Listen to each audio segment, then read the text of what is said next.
So S, நீங்கள் ஒரு புது கார் வாங்க போகிறீங்களா, இல்லை உங்கள் ஃப்ரெண்ட்ஸ் யாராவது புது கார் வாங்க போகிறாங்களா, இருக்கிறதுலே பெஸ்ட் ப்ரைஸில் எப்படி வாங்குறதுன்றதை தான் இந்த வீடியோவில் பார்க்க போகிறோம்.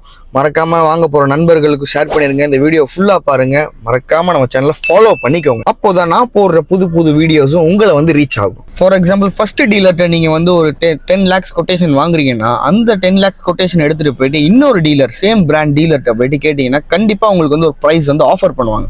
ஸோ அந்த ஆஃபர் பண்ணுற ப்ரைஸை வந்து டீலர் 1 மறுபடியும் போயிட்டு இந்த மாதிரி எனக்கு இந்த மாதிரி டீலர் செகண்ட் டீலர் 2 வந்து ஆஃபர் பண்ணுறாங்க, எனக்கு என்ன பெஸ்ட் ப்ரைஸ் ஆஃபர் பண்ண முடியும்னு ஃபர்ஸ்ட் டீலர்கிட்டே கேளுங்க. அண்ட் தென் ரிப்பீட்டடாக இதே விஷயத்த பண்ணுறப்போ ஃபைனலாக ரெண்டு டீலர்ஸுமே ஒரு ப்ரைஸில் வந்து நிற்பாங்க. ஸோ அதுதான் நம்மளுக்கான பெஸ்ட் ப்ரைஸாக இருக்கும். ஸோ நீங்கள் ஒரு கார் வாங்க போகிறீங்கன்னா இந்த ஒரு விஷயத்த மறக்காமல் பண்ணுங்கள், தெளிவாக பண்ணுங்கள். ஸோ உங்களுக்கு வந்து நிறைய ஆஃபர்ஸ் வந்து கண்டிப்பாக வந்து டீலர்ஸ் வந்து அள்ளி உங்களுக்கு கொடுப்பாங்க. ஸோ இந்த இன்ஃபர்மேஷன் உங்களுக்கு ரொம்ப புதுசாக இருந்துச்சு, இல்லை வந்து பயனுள்ளதாக இருந்துச்சு அப்படின்னா மறக்காமல் நம்மளோட bumper to bumper car review